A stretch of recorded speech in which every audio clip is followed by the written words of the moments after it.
plus l'homme cherche un certain creux, une grande rocher crevée, pour ne pas dire le caverne, juste pour se protéger du vent et de la pluie, des temps torrentiels. Effectivement, l'homme cherche des grandes rochers protecteurs, mais il aime mieux le bois, c'est-à-dire un arbre mort. Un arbre mort, c'est plus chaud, plus ami, en paix, en freedom, je dirais. C'est-à-dire, il se familiarise mieux avec une tronc d'arbre desséché, et il convoitise le rocher. Et parce que les rochers sont déjà investis par des humains qui se multiplient. Avec les morts, bien sûr, et c'est difficile de se multiplier dans ces temps-là. Mais une fois que tu es admis à une communauté, là, effectivement, avec tes sauts, des distinctions, avec toutes tes différences, tu n'as qu'à apprendre leur sigle, leur totem, leur lieu, leur zone privilégiée, sensible, leurs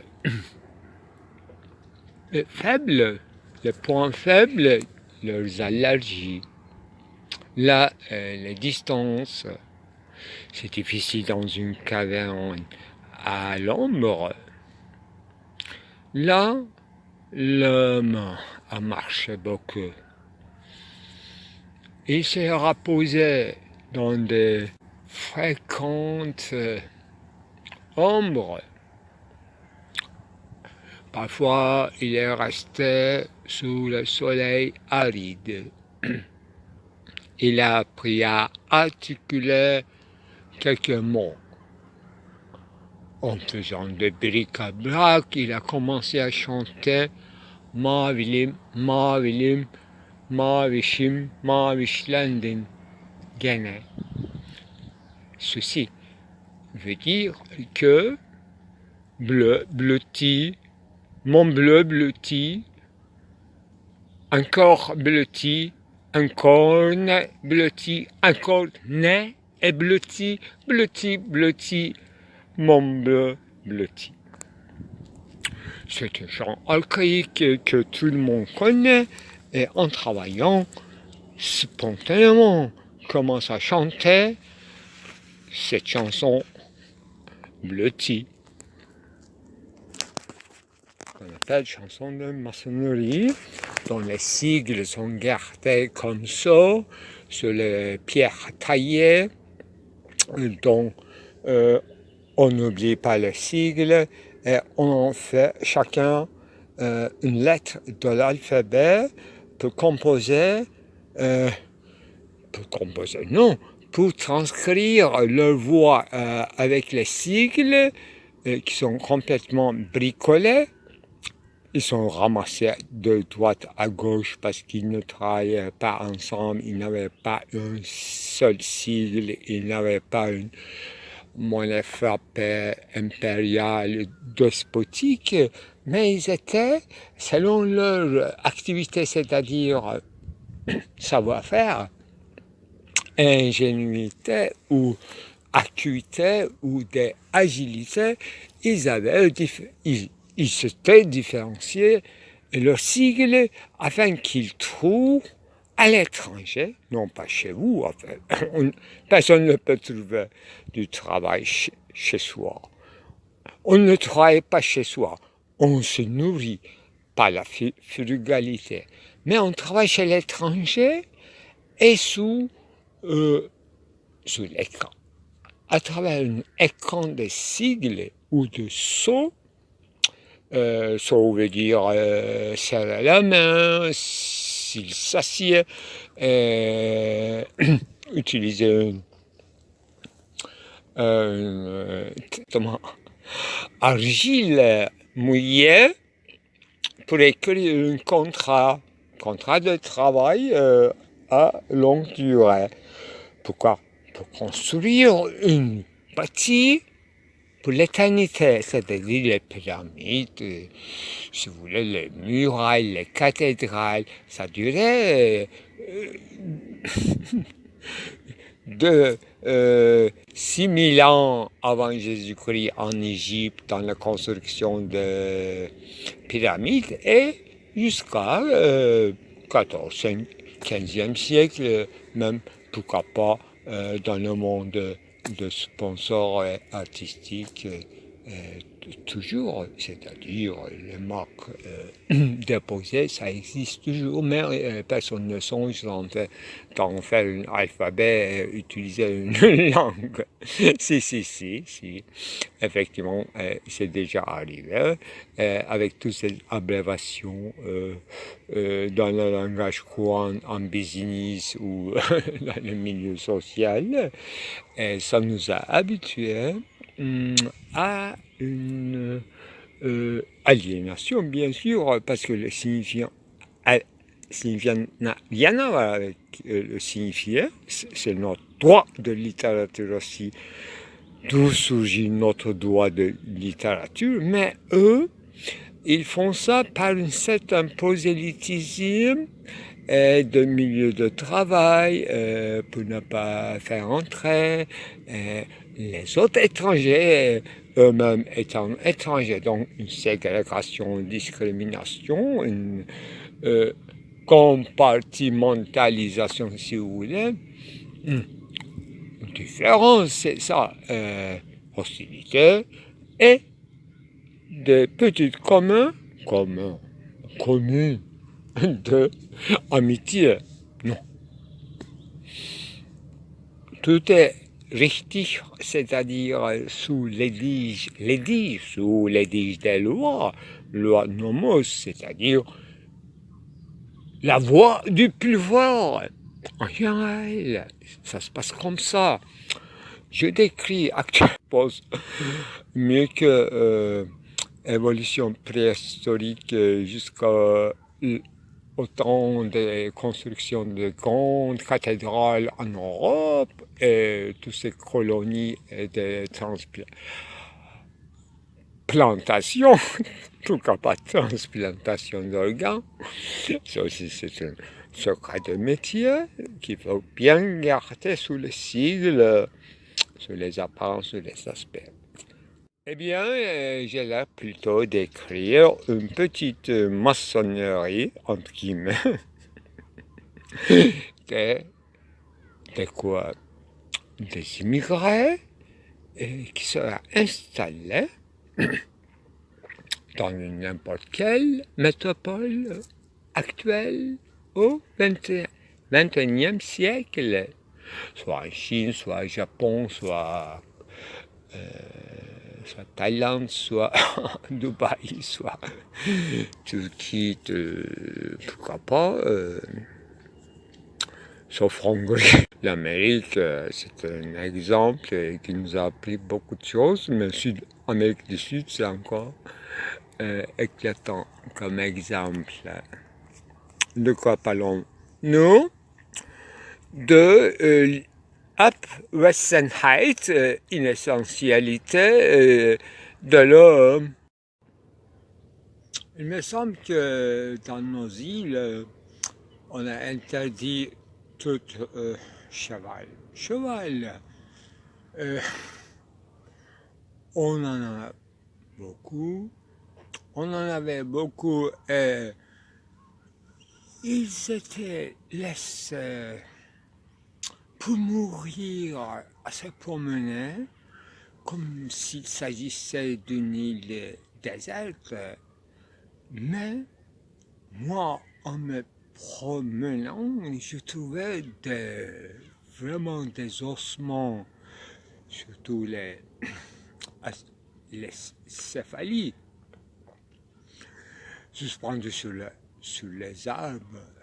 Donc toutes les autres parties, les ossements des chevaux étaient presque disparus en nature.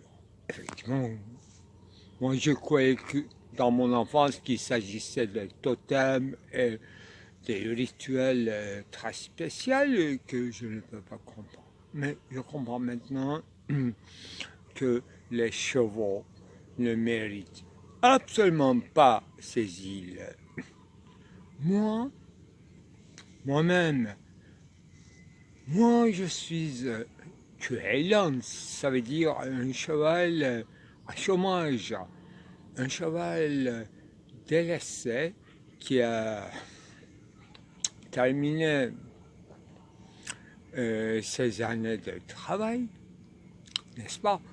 On dit Cueillan, un très vieux mortu que peut-être personne. En français, je n'ai jamais cherché. Et ce soir, à la maison, je vais chercher là. S'il y a une gleiche, une équivalence, équation.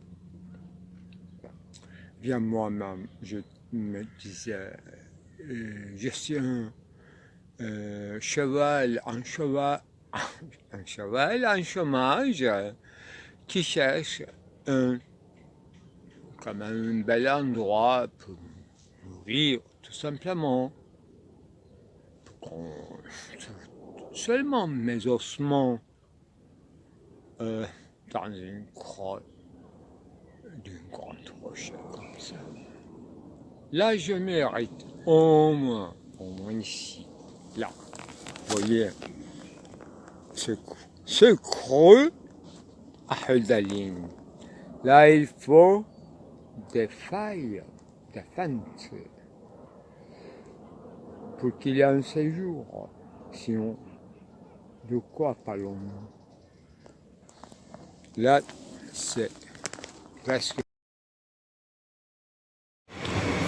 Il est peut-être le temps de parler, pour ne pas rester en silence et passer sous silence des points de nature, des points nerveux, que dirais-je, de notre civilisation, de notre culture, qui tout simplement disons plutôt notre, pour nommer l'humanité dans son ensemble, et à la différence des animaux qu'on subjugue, eux on laisse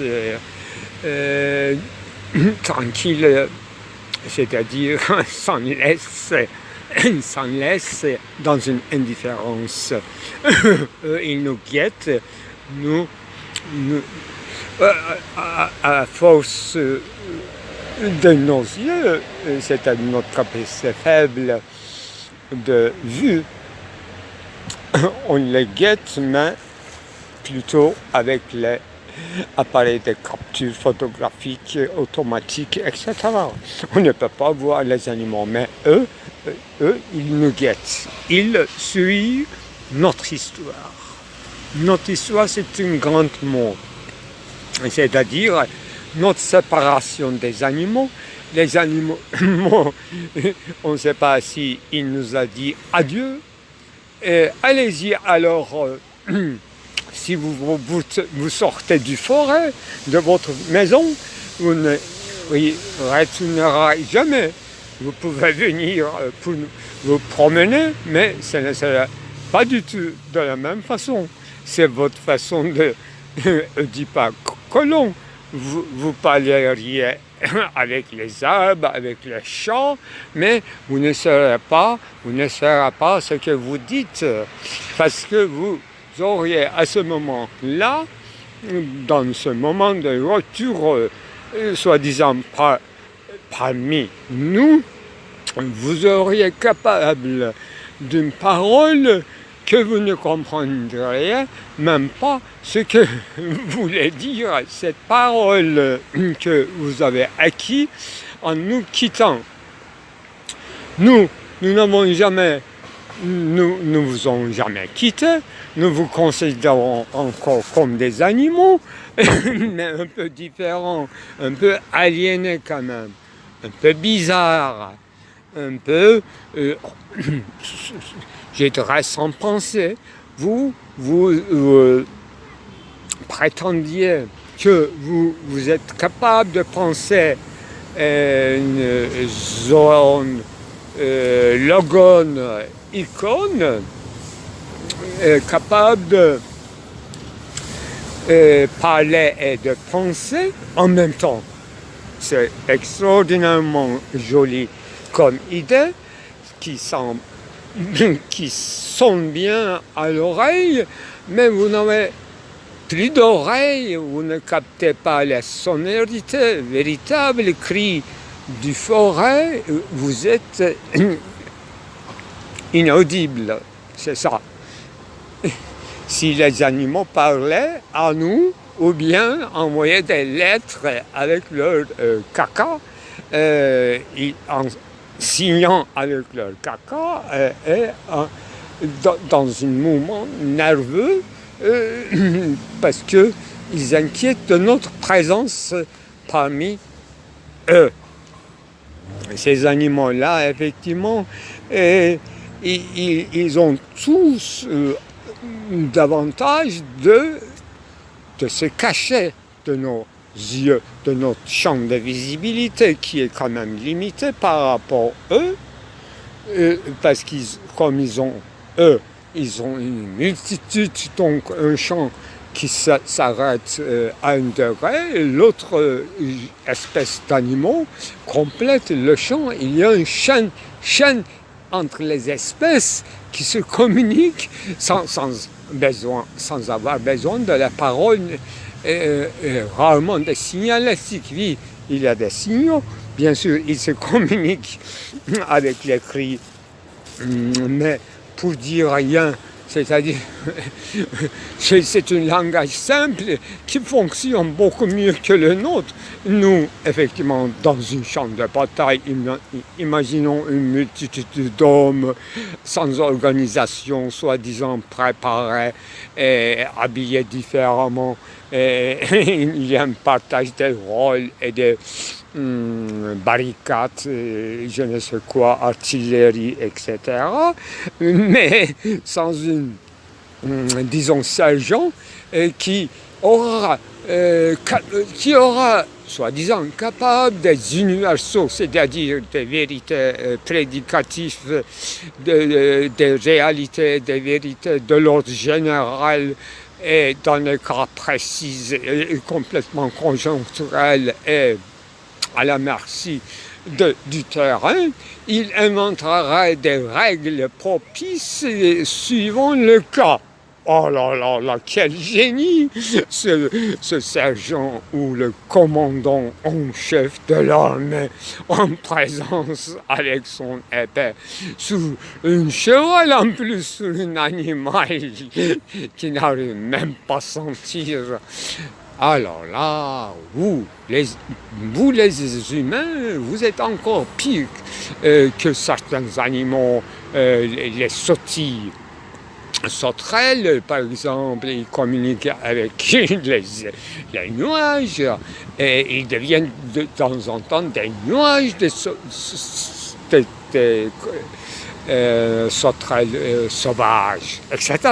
Là, vous transformez tout en tout, suivant les molécules, changements moléculaires, mais vous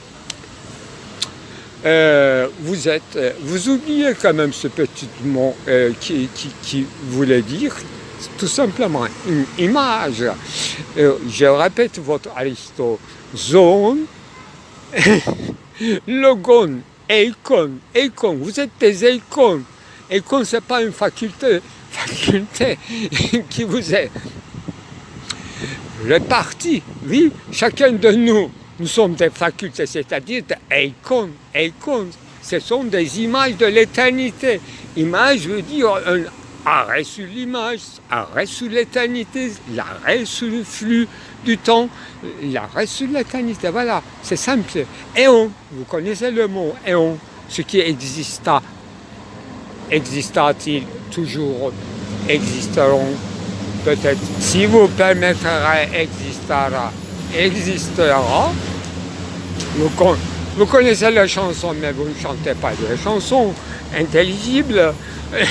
Vous connaissez des rituels, mais vous connaissez danse. C'est simple quand même, sautiller sur place, en rond, alignement. Mais danse en grec, qu'est-ce que ça veut dire? Hora, kora. Alors, vous êtes resté ahora.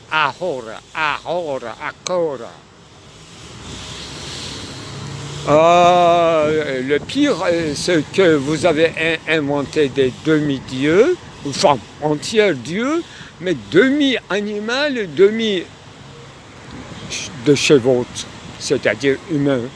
C'est, quand j'ai dit Horus, en fait, les Égyptiens jouaient beaucoup avec les chacals de désert, mais eux, ils avaient quand même une compréhension de l'autre monde et de la justice différée, etc. Là, effectivement, ils ne vivaient pas le jour, c'est-à-dire ils n'étaient pas des gens de voyage. Je voulais dire que un dicton latin, qu'est-ce qu'il voulait dire? Non pas dolce vita, mais voilà.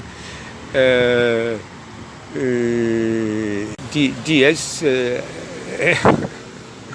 bon, il ne s'amusait pas à l'instant même. Ils avaient une vue d'après la mort, et la mort n'était pas une trébuchet, un chevet, une fin, un point, une coupure, mais c'était un processus comme nous. Nous sentons la mort, c'est pour ça que nous chantons, c'est-à-dire nous sautillons, nous baignons, nous nous mêlons, nous faisons danse d'amour. C'est parce que nous savons qu'à chaque moment de ces profondes pensées qui est geste et les dits de notre Père, nous célébrons la mort à venir. Vous ne savez pas célébrer. Vous avez des commémorations lointaines, des choses sur lesquelles vous n'avez aucun souvenir, mais vous aimez des cérémonies, des règles, des choses signalétiques et des ordres donnés. Ça vous conforte parce que vous avez, soi-disant, une volonté libre.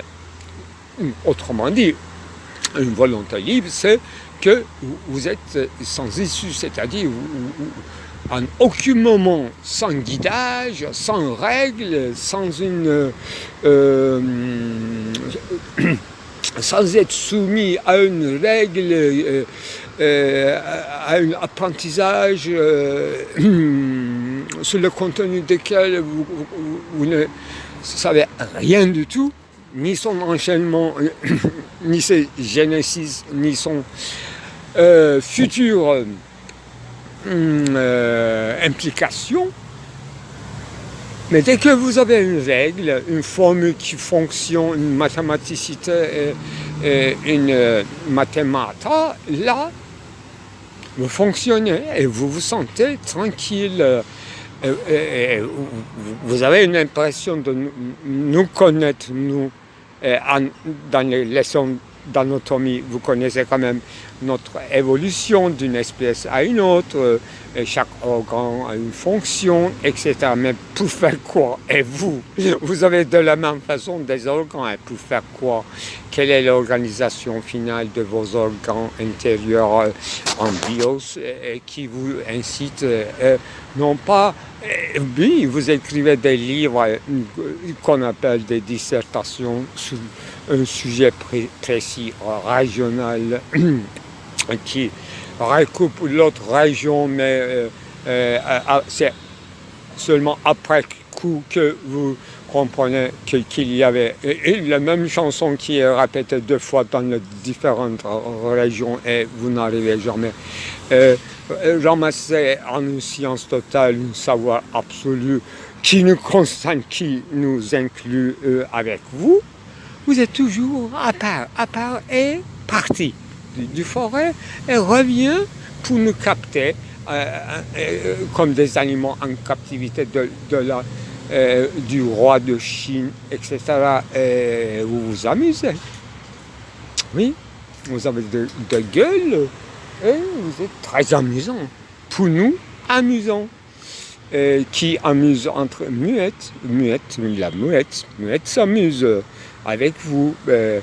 Certains animaux restent en retrait de vous et certains, ils s'amusent et ils deviennent mendiants. Ils viennent d'être mendiants auprès de vous et ça vous chatouille le cœur, n'est-ce pas, les chatons vous chatouillent le cœur et vous avez un certain sentiment de supériorité et en nous.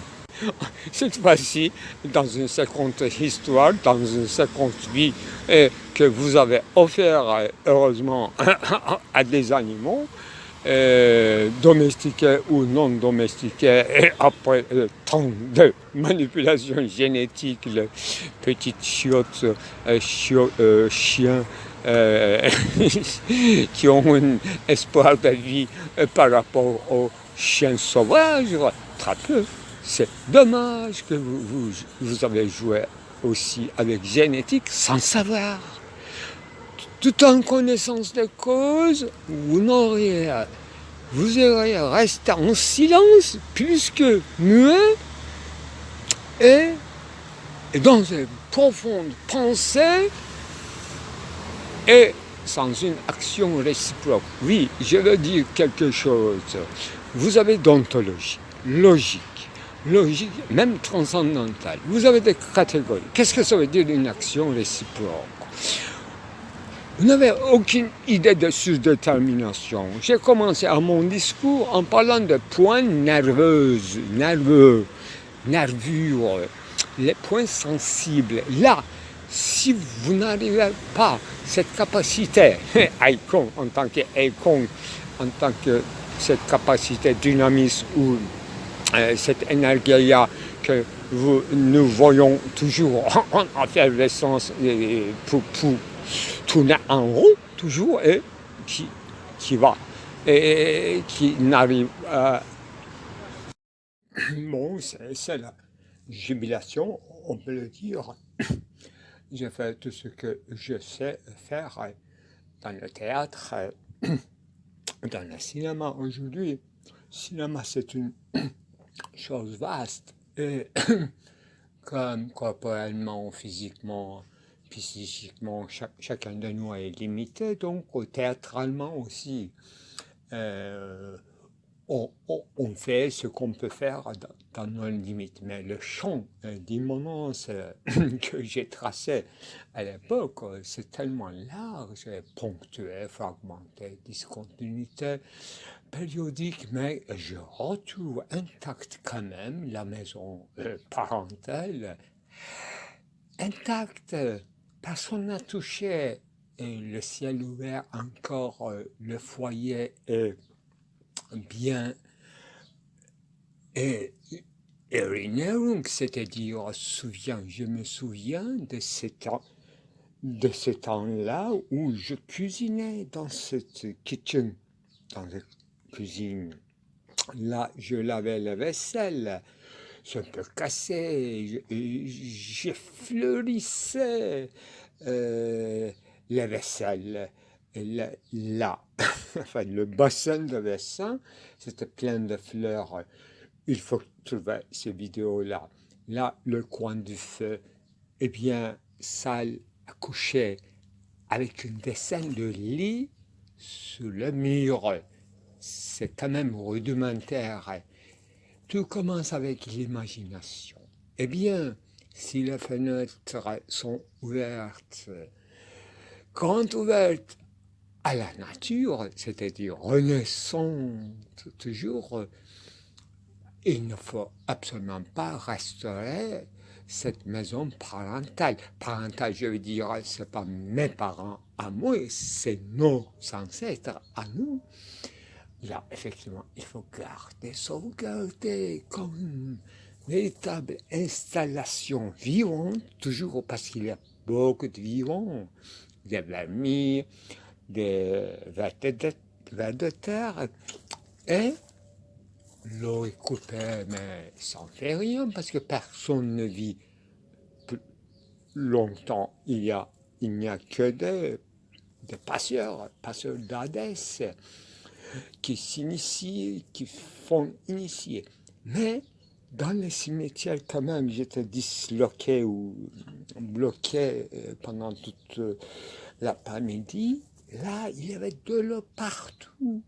On arrosait les tombeaux. Je ne sais pas pourquoi. C'est parce que ça fleurit, c'est bien, effectivement, mais nous sommes quand même dans un climat pas très généreux au niveau de la pluie et l'eau, mais on arrosait bien les morts.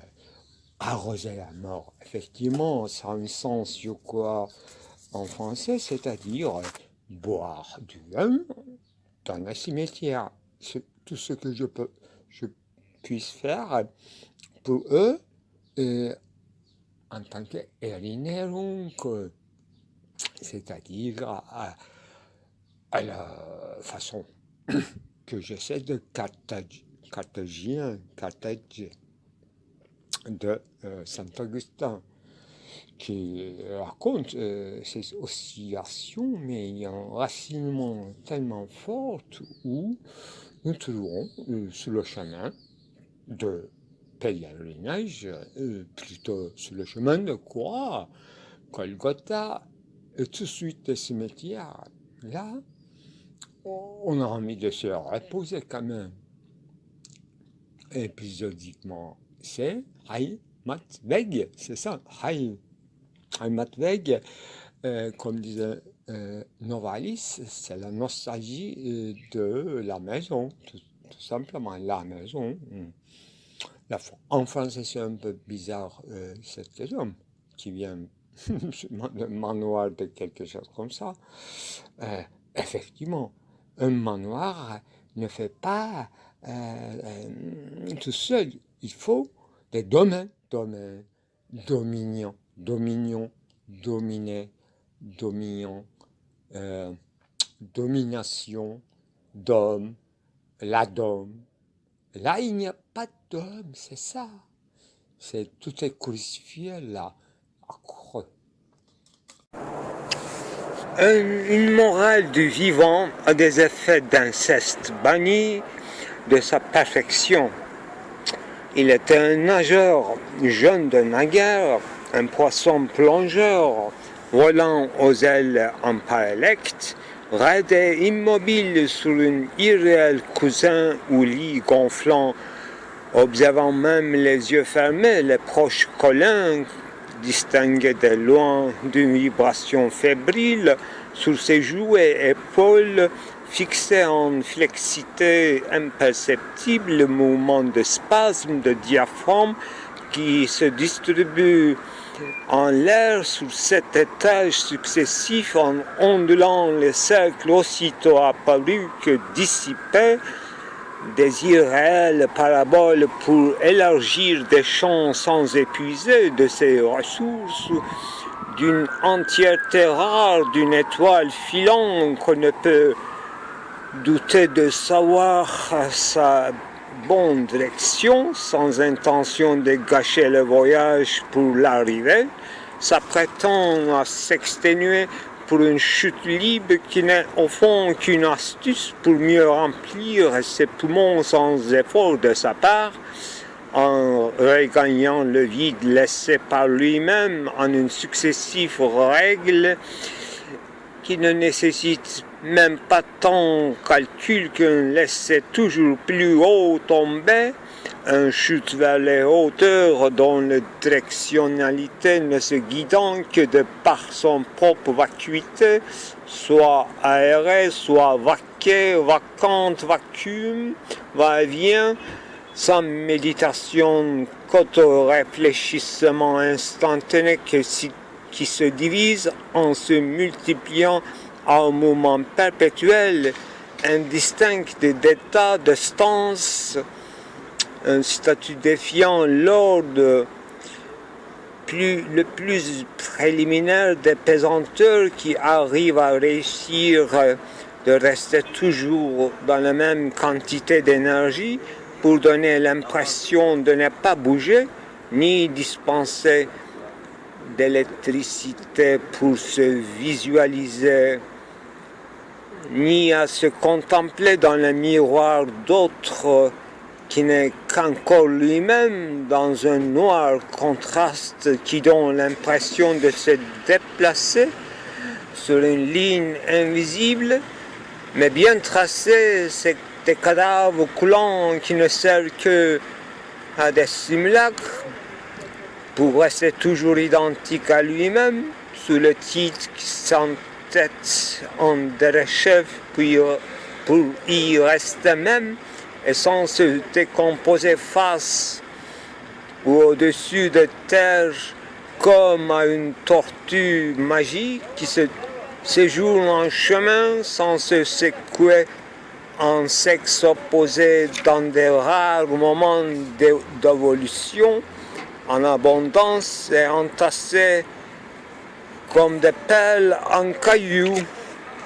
À appeler cela en physiologie, en embryologie et en histologie un effet d'inceste d'analogué, sans pouvoir chiffrer la complexité en série mathématique régulière et toujours manquant elle-même, alors qu'on ne peut facilement qu'à jouer en flûte, à chanter, à danser à l'arrivée des cigognes, si émerveillé des différents sports de germes en dormitoire, en dormition, en dortoir, en dormitude, en dormance, en perpétuité perplexe, sans pouvoir voir quand on regarde des deux yeux fixés, une si rare composition de lui-même, comme une autre espèce réitérée, avant d'en tirer de ses prémices propres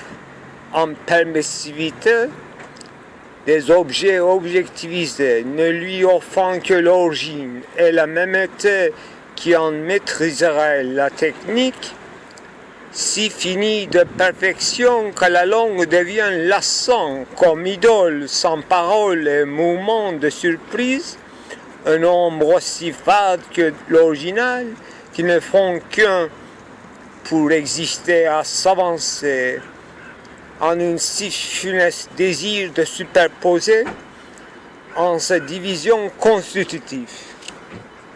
D'où l'uniequivocité dont on ne soupçonne même pas s'il est deux ou l'un par moment ou par espace occupé, distrayant le regard pour en voir la mêmeté dont le spasme presque imperceptible dont à penser un être entièrement issu de fait d'inceste à l'alceste digne de lui-même, comme voix, chant, écho, danse, image, peinture et sculpture de lui-même, si bien convaincant et réussi en art d'exister, comme ressemblance en kinésis immobile, irréel pour être vivant, alors qu'il en est la condition sine qua non, interdit pour l'œil à voir sous peine de se pétrifier et se briser en poussière d'étoiles, une telle ontologie en état d'embryon qu'on aura dû bannir des divinités si une telle perfection était vraie. Toutes les autres espèces se sentiront dégradées sans même s'y être comparues au devant des collins, des abîmes, des vagues et des vents invisibles à l'œil nu. Donc il y a tout ça comme insipide qui précède les autres insipides, et tout s'enchaîne par procuration au niveau symbolique, et ça fait un univers, disons, imaginatif, pour dire rien, imagé. Effectivement, voilà. C'est une attaque donc réelle qui a laissé des traces, et j'ai ramassé 2 indices que j'ai photographiés, mais je n'ai pas trouvé l'objet partiel. Il s'agit de 3 pièces d'un jouet d'enfant. C'est pas conseillé que les petits, disons, moins de 6 ans ne peuvent jouer.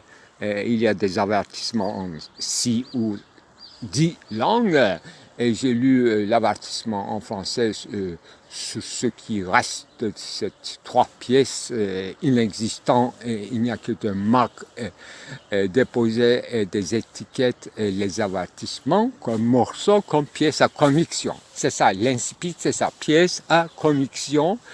Donc, objet partiel, disparu, table à madeleine est cassée, 2 tables à madeleine sont cassées, et il y a une signature sur la fauteuil que je vais photographier bientôt, et c'est obscène.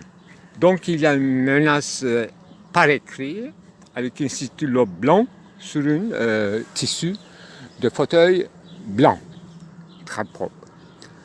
Voilà, c'est une sorte de menace ou quelque chose qui concerne nos mères, c'est-à-dire les mères de tous les lecteurs. Donc c'est une injure très générale qui ne vise pas à moi. Voilà, vous avez compris, l'insipide, plein de secrets, ou bien que je vais instituer un procès verbal, si vous voulez, je n'ai rien d'autre que ça, verbal et indice inanimé. Voilà, le procès, je ne veux pas exagérer jusqu'au procès de Valladolid, n'est-ce pas, l'un des titres de mon film. Qu'est-ce qu'il y a d'autre? Il y a eu des autres petits procès que j'ai filmés moi-même dans une fiction autobiographique. Là, l'un s'agissait de Joseph Beuys et son enfermement en cage avec une loup. Là, ce procès, plutôt Valladolid, il devrait y avoir une autre version, je crois, ou bien une série que j'ai publiée ou pas. Peut-être que j'ai arrêté. C'est une sorte de challenge. Si je peux faire la même chose comme Joseph Beuys et m'enfermer dans une cage, non pas à loup, mais à chien aboyante ou non traité, pour ne pas dire sauvage. Voilà. Sur cet objet partiel disparu où nous reste l'indice comme pièce à conviction, s'écrit en turc, il s'agit d'un jouet d'enfant, les animaux sportifs, ou bien les animaux qui font du sport. Quel rapport? Je note quelque part, en ce qui concerne les typologies, caractères ou stéréotypes de non-treat, c'est-à-dire ceux qui ont attaqué hier soir ici. Voilà les animaux qui font du sport, quel rapport? Les hommes font du sport comme des accessoires physiques. Mais il y a plusieurs sortes de sports. Effectivement, c'est un sujet qui m'est cher parce qu'il s'agit des accessoires de mobilité justement, et on use des accessoires ou bien sans accessoires, on peut faire du sport et même on peut considérer l'étreinte amoureuse ou étreinte c'est pas du tout la même chose, mais étreinte érotique qui passe par les objets partiels et des morceaux ou des Abstattungen, prise de vue sérielle ou entrecroisée, etc. Vous avez tout compris de ma vie sexuelle avec ce fameux concept husserlien de Abstattungen. Donc prendre des plans coupés, découpage de plusieurs morceaux en série l'étaler pour voir l'envers, ce qui se voit pas par la surface des choses, aller vers la profondeur. C'est Merleau-Ponty qui s'intéressait à la phénoménologie de la perception. Ça concerne tout d'abord la perception, donc une kinésis ou des solides, des choses volumineuses, des ondulations qui ne sont pas géométriques, etc. Moi, je suis pour des sports soft, pourquoi pas pour le soft hard aussi, parce que je me souviens que je m'intéresse aussi au boxe, par exemple, pourquoi pas tai chi, beaucoup plus soft, etc. C'est pas le lieu, mais il s'agit effectivement, ça a quelque chose à voir, et les animaux pauvres, ils jouent les mammifères, disons les mammifères en bébé, ils jouent, il s'agit par interprétation du sport ou entertainment plutôt, exercice physique pour exquiser la chasse ou pour développer les manières, les gestes des moments d'attaque par le jeu entre les frères et sœurs, donc entre les bébés mammifères. Bon, on a noté ça, donc les animaux peuvent jouer d'une certaine façon. Nous aussi, nous jouons, nous sommes dans un monde ludique, sauf que on prend trop au sérieux, sauf moi. Dans certains points, moi aussi, je pense sérieux. Là, il s'agit, c'est bien sûr des péchés capitaux, c'est-à-dire des châtiments. Châtiment capital, toute pénalité, toute penalty en football,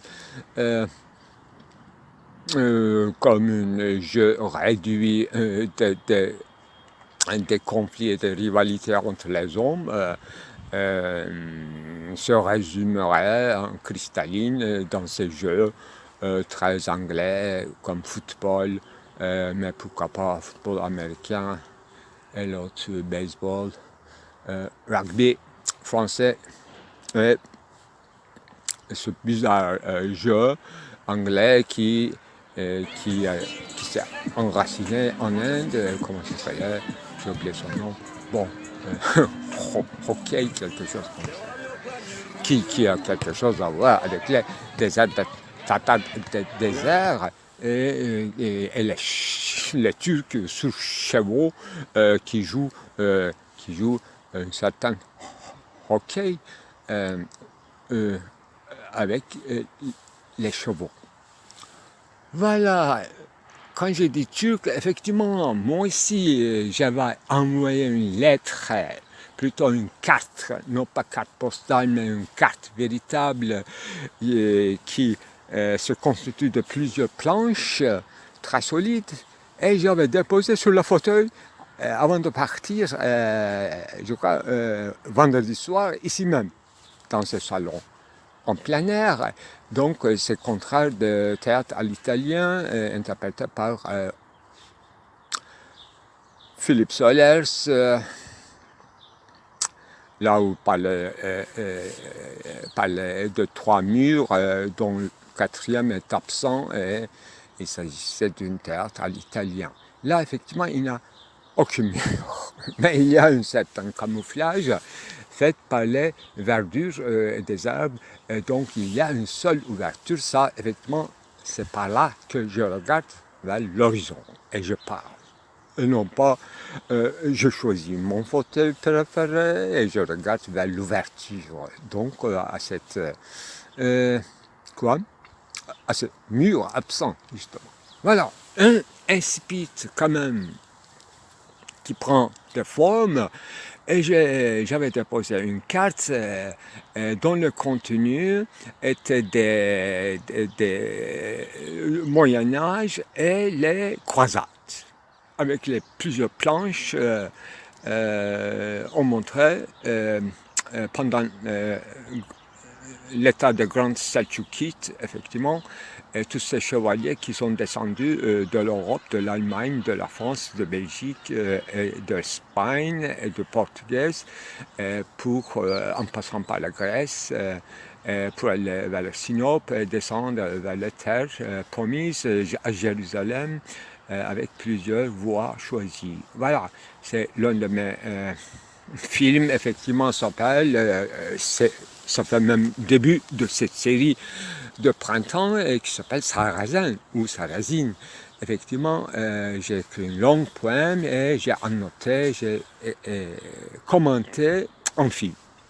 Donc Sarrazin, il s'agit de l'époque de croisade et on ne sait pas sa sexualité véritable. Il y a une ambiguïté maintenue, etc. Là, dernièrement, effectivement, j'ai dit la même chose en ce qui concerne Uftade, qui n'était pas un nom de femme, et cette femme légère, iranienne, je suppose que j'ai renommé Uftade, alors qu'il s'agissait d'une certaine sainteté locale qui est très importante quand même en ottoman. Donc on respecte encore aujourd'hui, y compris moi-même, Uftade, Seigneurie Uftade. Donc son petite anecdote pour l'instant est absent de notre série. Voilà, qu'est-ce qui nous attend pour attaquer? L'un des plus difficiles, c'est il y avait 4 ans que j'avais écrit un roman sur une interprétation libre de Ibn Khaldun et ça se passait à Tombouctou. Là, effectivement, l'énigme est là, l'un des plus difficiles, parce qu'il s'agit encore comme qui, effectivement, comme ce marchand de non pas marchand de Venise, mais le juif de Malte, et il aura dû venir, après la chute d'Andalousie, vers Malte. Donc, il devrait être une rescapée, sa famille en tout cas, son ascendance, devrait être une rescapée de Portugal ou de l'Espagne. Donc, qu'est-ce que je voulais dire? J'avais déjà écrit un roman très énigmatique, malgré moi, avec un minimum d'informations et beaucoup de schèmes dialectiques sur la théorie d'Assablier ou de Zitlikat chez Ibn Khaldun, et ça se passait bizarrement à Mali ancien, au XVe siècle, et donc après la chute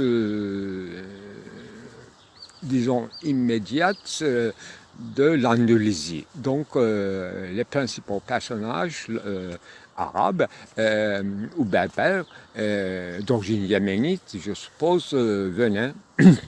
Il s'appelait Gabher, comme j'ai le nommé, et il venait d'Andalousie et il s'était réfugié dans cette ville de Tombouctou. Voilà les points qui se convergent là, ça va jusqu'à il y a 4 ans, et pourquoi pas Chirine de Sertaç aussi, c'est pas d'hier, ça date quand même plusieurs années et qui me travaille, et mes discours ont commencé à se développer, propager dans le Chirine même, donc dans le cimetière de Karacaahmet, dans cette chirine, devant ses restes, devant ses accessoires de mort ou de... Il manque de mots, mais ça ne manque pas de mots en ce qui concerne les cérémonies d'enterrement. Obsèques, voilà, devant les obsèques de Sertaç.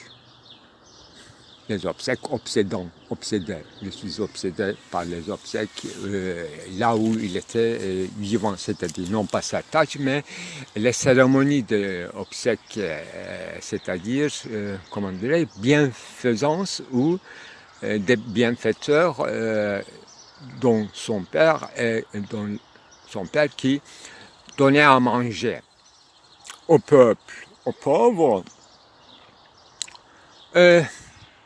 au nom de son fils, après sa mort, après ses obsèques, et dans les quoi anniversaire de sa mort, sûrement. Voilà, c'est une tradition anatolienne qui n'existe pas en tant que telle, ni dans le Coran ni chez les Arabes sunnites. C'est une histoire qui est mélangée avec les habitudes monothéistes, comme on peut vérifier dans les confessions de Saint Augustin. Là, Augustin parlait des habitudes de sa mère et allait à manger dans le cimetière de manière anniversaire, annuelle. Et c'était une sorte d'idolâtrie et il fallait se retirer de cette pratique aussi. Ça aussi, ça soit noté. Et les pistes, je laisse ouvertes et donc je élargis une framework, mon Gestalt assez élastique et non pas comme un châssis d'automobile sans accessoire ou avec l'accessoire. Il ne s'agit pas d'une Stellung, une position stable. Là, on retourne chez Alain Badiou, qui est un spécialiste de la position et de Lacan. Et donc, il y a plusieurs prises de position dans un positionnement, dans un postulat vivant. C'est comme on habite un concept chez Hegel, on habite, le fait d'habiter quand même s'appelle une position.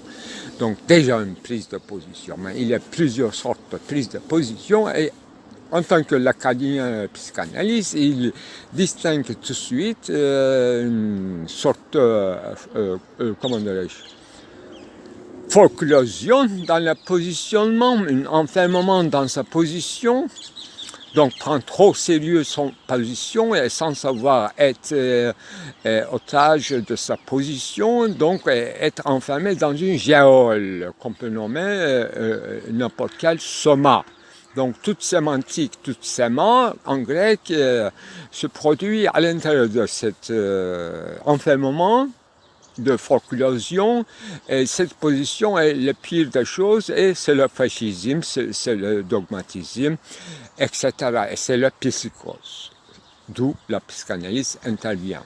Effectivement, Gilles Deleuze a pris presque également, exactement la même chaîne de distinction entre schizophrénie et psychose, ou paranoïa, pardon, dans les 1000 plateaux et capitalisme et schizophrénie de Tom. Voilà, Antéodype aussi vient de là. Et là où je parle d'une élasticité de positionnement chez moi et une gestalt heideggerienne très élargie, sans laquelle on ne peut quand même trouver notre chemin, non pas sans Heidegger, non seulement sans Heidegger, mais sans un framework contraste, c'est-à-dire un diagramme, un plan d'immanence où on inspire spontané, d'une air spontané, d'une air improvisé, et pas du tout, rien à voir, rien n'est spontané, rien improvisé. C'est la preuve totale, et c'est un travail quotidien, très discipliné, et qui nous éloigne de nos sommeils et de nos petits rêves, et parce qu'on rêve dans la journée. On continue à rêver dans la journée. C'est pour ça qu'on est live, on est animé, et là, on ne fait pas une distinction entre sommeil et la veille. Et mon roman que je vais commencer à écrire, que je postulais que je veux l'appeler Weg, c'est mon Weg, c'est mon Finnegansweg. Effectivement, c'était en turc. Maintenant, depuis hier matin, j'ai commencé à écrire en français. Alors là, est-ce que ça va se rejoindre ou pas? Parce que l'autre, effectivement, c'était à la manière de Joyce, mais celui-là aussi, c'est à la manière de Joyce, et bien que ça commence à la manière de Diderot, et ça devient une mode éclatée de la littérature moderne, donc Joyce. pourquoi pas Kafka, avec les aphorismes pédants, des intrigues, petites intrigues et des petites noces qui se promènent entre les paragraphes, mais ce qui est Joyce, pour moi, c'est une encyclopédie éclatée ou débris, une encyclopédie en débris. Je disais que dans la fiction de Tempster, Valhalla, je disais qu'un jour je vais apprendre anglais dans une bibliothèque, je vais lire James Joyce, Ulysse et Homéros de manière comparée avec les encyclopédies et les dictionnaires. Donc, Ulysse, c'est lui-même une encyclopédie et on a besoin des encyclopédies pour le faire lisible. En venant ici, en marchant ce matin,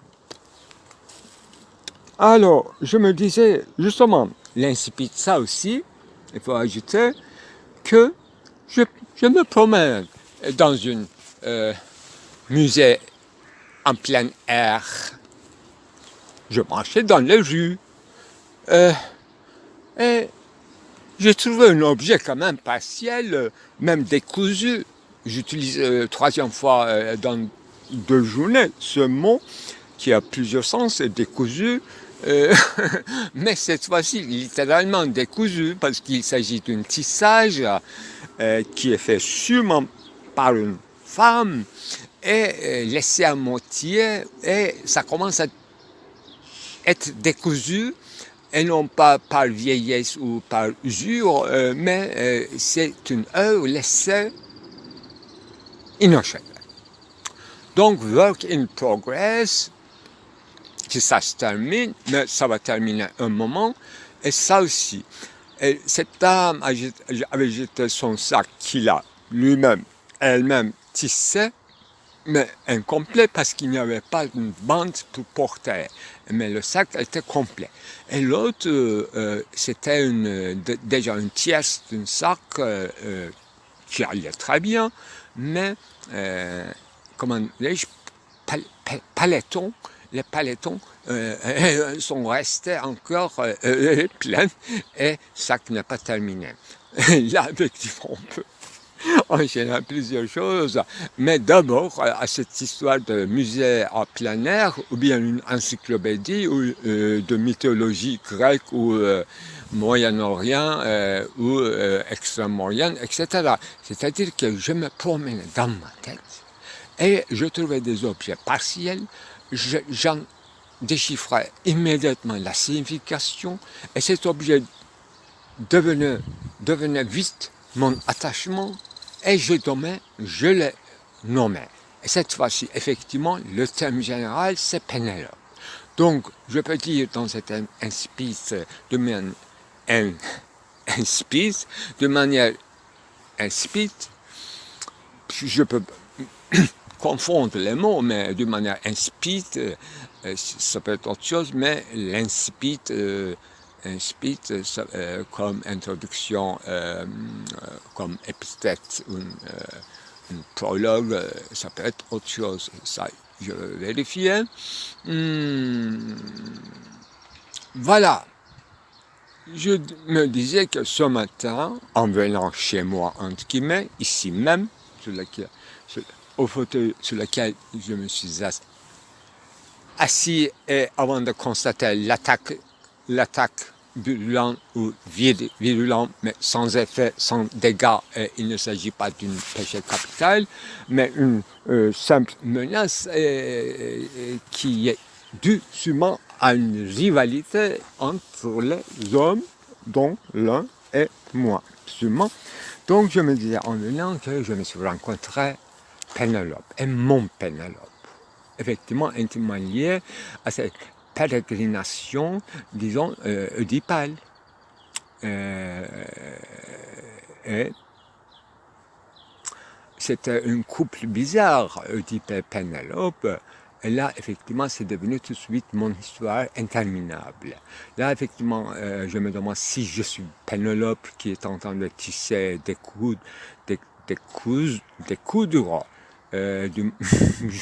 Si je suis bien ficelé, un bagage bien ficelé, un bagage conceptuel bien ficelé, à la Kant, là où je devrais perdre mon bagage pour accéder au sublime, littéralement c'est Kant, interprété par moi, ou bien je suis l'un de ces décousus. Il y a une expression proverbiale en turc qui kısa bir araya gelmemek. Deux cols d'une chemise n'arrivent pas à se rejoindre. C'est une manière d'être décousu. Mais ça a une signification économique, c'est-à-dire ne pas pouvoir faire un budget complet, toujours être en dette ou bien à en avoir, etc. Il y a plusieurs sortes d'expressions comme ça concernant les tailleurs, les tisserands, Léonard de Vinci, Renaissance, et l'autre, kendi kamburunun terzisi. Cette expression est reprise et utilisée par Ecevit, notre grand poète, indicateur. Ça veut dire qu'un bossu, non pas de Notre-Dame de Victor Hugo, un bossu, plutôt un tailleur qui n'arrive pas à coudre son propre bossu. On ne dit pas peut-être comme ça, en fait, ce qu'il porte comme une boissue sur son dos.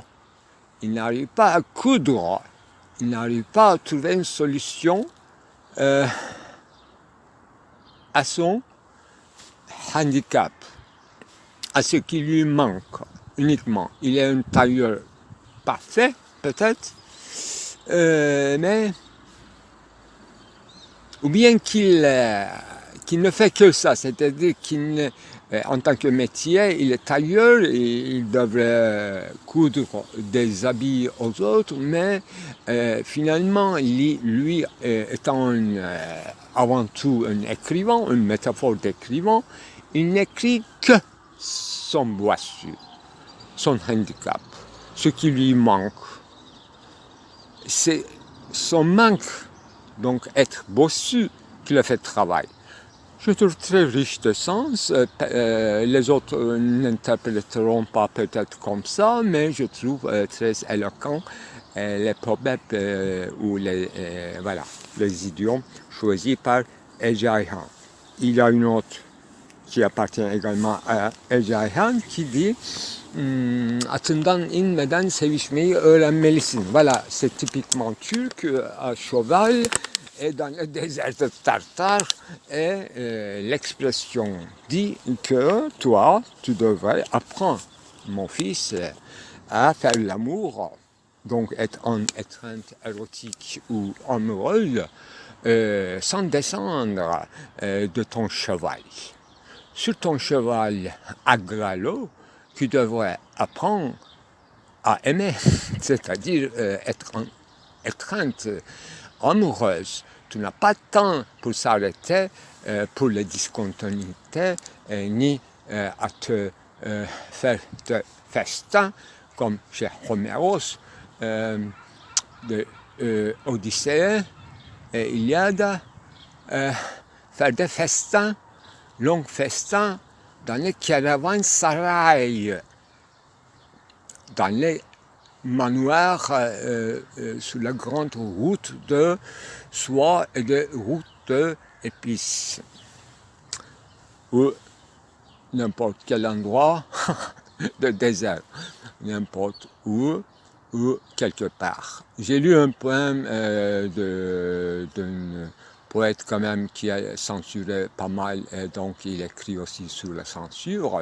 un français qui devrait écrire dans les années, à mon avis, 40, le plus tard, Donc il a un poème qui s'appelle Quelque part. Quelque part, nulle part, quelque part. Il jouait avec ça. Ça devrait être quelque part, etc. Mais le plus, disons, éloquent se trouve de ce monsieur, quand même grand poète, en décrivant cet état de deux guerres, entre deux guerres, de deux grandes guerres.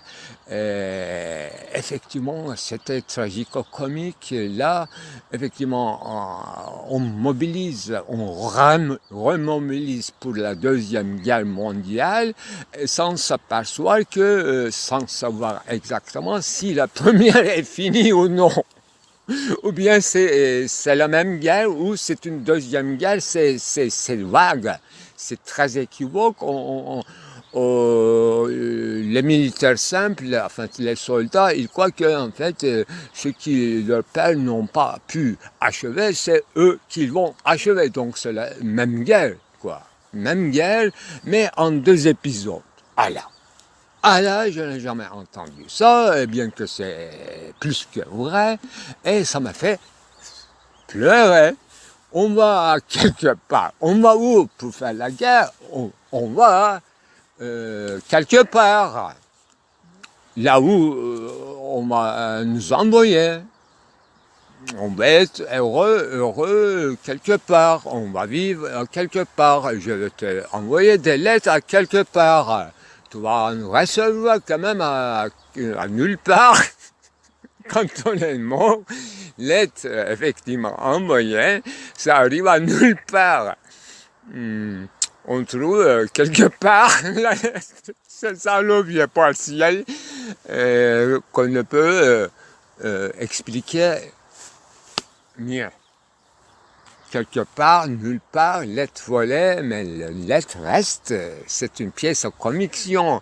Ce sont des hommes qui disparus, mais l'être des soldats et des autres, des amoureux, des astreintes amoureux, il n'y a que des signes et des rythmes, des déductions, syllogismes, ou des gestels, c'est-à-dire des lits, quand même, lit de lierre de Kafka. Un lit de lierre de Kafka, c'est très bon pour l'étreinte érotique ou sexuelle. Et moi, effectivement, après l'attaque, j'ai eu moi-même une attaque tout seul chez moi. Dans cette brise du matin, j'ai eu mal, j'ai eu une attaque, j'ai eu mal et je me suis photographié. Donc, dans cet état d'attaque, là, je me suis attaqué ce matin. Effectivement, hier soir, on a attaqué chez moi. Ce matin, moi, en voyant que ma maison était dépourvue de 4 murs, sans toit, sans loi, à Philippe Solers, et j'ai eu une attaque, non pas cardiaque, effectivement, mais plus viscérale. Vous comprenez la chose? Là, effectivement, j'attends pas d'aide, mais j'attends un certain rétablissement pour continuer à la journée. Voilà un speed total, comme des miettes philosophiques de Kierkegaard. En fait, il n'y a rien là-dedans, mais il y a tout à la fois. Tout est expliqué, tout est cité, tout est traduit. Rien de suggestif, c'est-à-dire rien d'allusif, tout tombe bien, mais il nous reste cette Pénélope et cette histoire de boissu, le handicap, le manque qui nous fait travail, effectivement. Ce sont des concepts, rien à expliquer, ce sont déjà concepts psychanalytiques, donc on ne peut que découdre et élargir encore plus, c'est tout. On n'a qu'à enchaîner. Mais sur le chemin, on peut inventer nous-mêmes des concepts également, ne serait-ce que de manière sporadique, donc pas de concept solide qui va expliquer tout, mais on peut user du mot de l'absolu d'une manière relative aussi. Pourquoi pas que le mari d'une amoureuse ne soit pas son absolu. son idole, son Dieu, etc. C'est ça. Bon, ce sont des métonymies j'accepte, mais il y a des procédés et ce sont des idéalités littérales qu'on peut trouver dans toutes les civilisations, sauf que j'interviens ici pour la dernière fois, sauf que hier, effectivement, je n'avais pas trop souligné, mais j'avais découvert quelque chose entre une différence radicale. Je définissais ce juif de Malte comme quelqu'un qui fait chef-d'œuvre du mal, mais effectivement par procuration, donc il ne peut être condamnable, donc il n'a pas commis, au sens propre du terme, un crime, il a fait commettre. Voilà, lui disait, non pas lui-même, mais époque de Marlowe et de Shakespeare, était du côté encore des mal radical, au sens platonicien de la République. Mais l'expression française de fourberie et de comment ça s'appelle, archéologie de frivolité, ce sont des expressions tardives. Je suppose que ce sont des 17e et 18e, et il ne s'agit plus de meurtres véritables, ni de crimes impardonnables, ni de choses incurables. Donc il ne s'agit, ça devient une bourgeoisisation ou de capitalisation, un processus, un passage est donc est entamé à Malte ou dans le bassin méditerranéen, mais c'est encore très pré-capitaliste parce que les Arabes payent non pas en argent, mais en espèces d'or. Donc c'est pré-capitalisme, mais le juif s'enrichit en convertissant tout en or ou en cristaux, en perles, etc. Ça aussi c'est pré-capitaliste, et donc il s'agit d'une mal radicale, voilà, selon ma définition, mais fourberie et frivolité, pourquoi pas dans le 19e, dans le 10e, les autres choses qui s'enchaîneront sont des épithètes de capitalisme à un stade plus avancé, et même des post-capitalisme. Là par où nous regardons, nous trouvons des schèmes développés ou des gestels différents stades du capitalisme. C'est ça. D'où vient ce titre quand même exorbitant de schizophrénie, capitalisme et schizophrénie. Là, on distingue des prises de position différentes. Là, exactement. Tous ces schèmes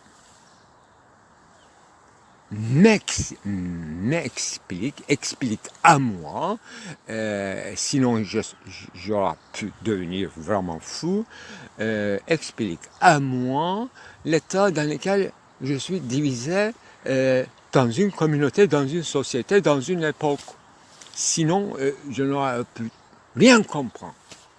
Et j'aurais pu tomber malade, au sens véritable du terme. Là, maintenant, je suis plus que dans le convalescence, je suis dans une santé rêvée par Nietzsche, grande santé.